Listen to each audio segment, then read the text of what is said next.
নমস্কার, আমি সৌরভ। আপনারা দেখছেন সৌরভ ব্যাপারী ইউটিউব চ্যানেল। আজকের ভিডিওটি খুবই গুরুত্বপূর্ণ হতে চলেছে, কারণ আজকে আমরা ফুড এশিয়ার কিছু তথ্য নিয়ে আলোচনা করব এবং একটি কাট অফ মার্কস দেখব এবং একটি রেজাল্ট দেখব।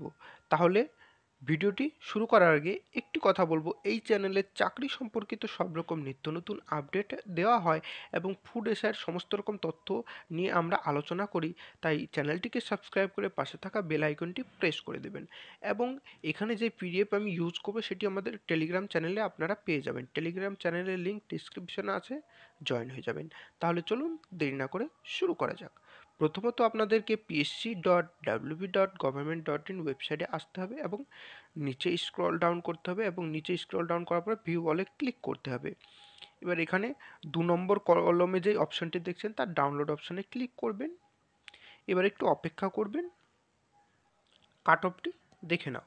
ইউআরদের ক্ষেত্রে 35.67, ওবিসি এর ক্ষেত্রে 24.00, এসসির ক্ষেত্রে 24.00, এসটির ক্ষেত্রে 11.00। এবার আমরা নোটিশটি দেখে নেব। পাবলিক সার্ভিস কমিশন, অ্যাড্রেস দেখতে পাচ্ছেন, নাম্বারও দেখতে পাচ্ছেন, এই যে ডেট আছে 26 তারিখ। schedule of interview for requirement to the post of laboratory assistant food processing technology in government polytechnics। Laboratory অ্যাসিস্ট্যান্টের জন্য এখানে ইন্টারভিউ ডেট অ্যানাউন্স করা হয়েছে এবং এই যে নামগুলি দেখতে পাচ্ছেন এবং পাশে রোল নাম্বার আছে এবং এই যে ইন্টারভিউ টাইম দেওয়া আছে পাশে এবং এই যে কাট অফ। ওকে, বোঝা গেল। এবার আমরা ফুড এসআইতে চলে আসি। প্রথমে ফুড এসআইয়ের এন্টি কারাপশন যে গ্রুপ আছে তারা কিন্তু নবান্নে ইতিমধ্যে ডেপুটেশন দিয়েছে। সেই ডেপুটেশনের সময় তারা একটা কথা বলেছিল যে 6টি শিফটে যে ফুড এসআইয়ের পরীক্ষা হয়, প্রত্যেক 6টি শিফটে দুর্নীতি হয়েছে। ওকে, তাহলে কিন্তু খেল খতম। খেল খতম মানে যদি 6টি শিফটে দুর্নীতি হয়ে থাকে তাহলে পরে এক্সাম পুরোপুরি ক্যান্সেল। তাহলে পরে কিছুতেই এক্সাম রেজাল্ট বেরোবে না। কি করে দেখো, ধরে নাও একটা শিফটে একটা বা 10টা ছাত্রর কাছে, মানে একটা শিফটে ধরে নাও 10টা ছাত্র বসে আছে। একটা ছাত্রর কাছে প্রশ্নপত্র চলে আসলো, উত্তরপত্র প্রশ্নপত্র চলে আসলো। এবার সে দেখে দেখে লিখছে, তার পাশের জন্য দেখে দেখে লিখছে, ধরে নাও 8জনই দেখে দেখে লিখছে। এবার 2জন ওখানে ভালোভাবে পরীক্ষা হয়তো দিয়েছে, কিন্তু সেটা তো ধরা হবে না, কারণ 8জনই তো তোমার দুর্নীতি করেছে। 2জনকে নিয়ে তো আর সংসার করা যাবে না। এখানে এমনটাই হয়েছে। এরা মানে food SI anti corruption group বলছে 6টি শিফটে দুর্নীতি হয়েছে।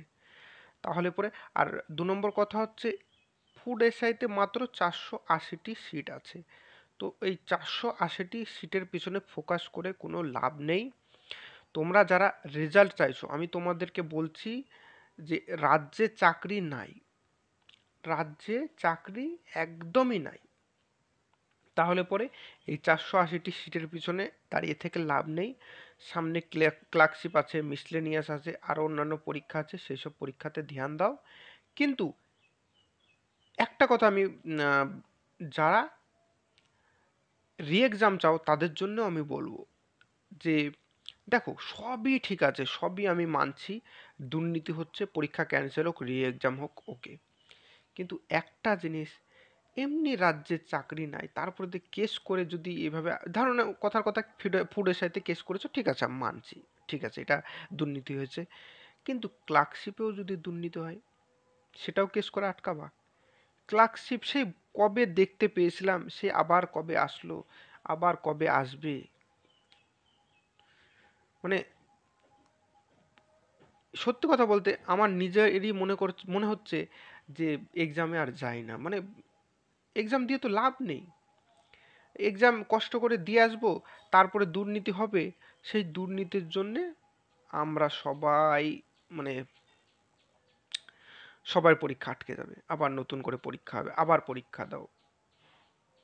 বলো, এইভাবে তো চলবে না। এবার যাই হোক, আমরা আমাদের আলোচনায় আসি। সিআইডিকে তদন্তে লাগিয়েছে। প্রথমত রাজাশেখর মান্তা প্রথম হিয়ারিংয়ে বলছিল যে এই পরীক্ষাতে দুর্নীতি হয়েছে, এই পরীক্ষা ক্যান্সেল করা হোক। তখন পিএসসির যেই অ্যাডভোকেট আছে তিনি বলেছিলেন 60টি মাত্র এফআইআর হয়েছে, তো তার ভিত্তিতে তো ক্যান্সেল করা যায় না। তখন সিআইডিকে কেস হ্যান্ড ওভার করেন এবং সিআইডিকে বলা হয় যথাযথ তদন্ত করতে, এবং তারপরে হিয়ারিংয়ে সিআইডি কিন্তু যথাযথ মানে যা রিপোর্ট জোগাড় করেন তাই দেখে রাজাশেখর মান্তা সন্তুষ্ট হননি। তার পরবর্তীতে তিনি কিন্তু মানে আরও একটু বেশি সময় দেন যে সিআইডি যেন তথ্য সংগ্রহ করে। এখন সিআইডি এতদিনে কি তথ্য সংগ্রহ করেছে, মানে ওনাদের কাছে কি তথ্য আছে আমার কাছে সেটা জানা নেই, আমি যেটা নিউজের ভিত্তিতে দেখেছি আমি সেটা বলছি।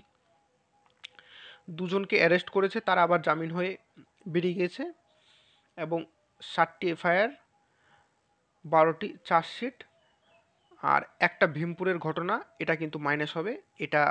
এটার কথা কেউ জানে না, কারণ এটা কোন লিস্টে আছে আমি জানি না।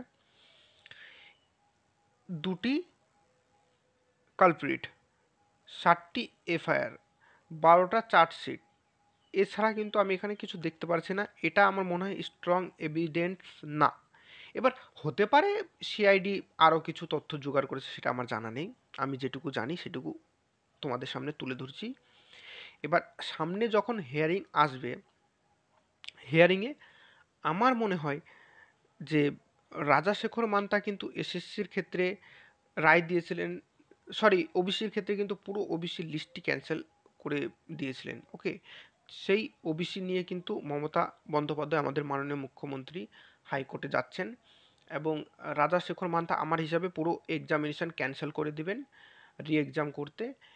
কারণ হাইকোর্টে আমি একটা জিনিস দেখছি যে যেমন এসএসসির ক্ষেত্রে কি হলো যে পুরো কিন্তু প্যানেল বাতিল করে দিল, এখানে কিন্তু যোগ্যদের কথা কোনো সময় ভাবলো না। সেই মত রাজ্য সরকার কিন্তু সেটা নিয়ে সুপ্রিম কোর্টে গেল এবং যোগ্যদের চাকরি কিন্তু ফিরে আসলো। ওকে, এবার দেখা যাক ভবিষ্যতে কি হয়। ভবিষ্যৎ তুমিও জানো না, ভবিষ্যৎ আমিও জানি না।